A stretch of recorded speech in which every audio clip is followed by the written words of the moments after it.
తగ్గిస్తుంది అన్నమాట.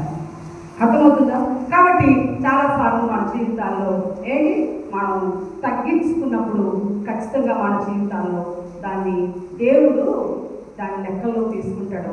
దాన్ని ఖచ్చితంగా మన జీవితాల్లో మనం ప్రతిఫలాన్ని మనం పొందుకుంటాం. కాబట్టి ఉదయకాలం దేవుని సన్నిధిలో మనం తగ్గించుకునేవారుగా మనం ఉండాలి. ఏం తగ్గించుకోవాలి?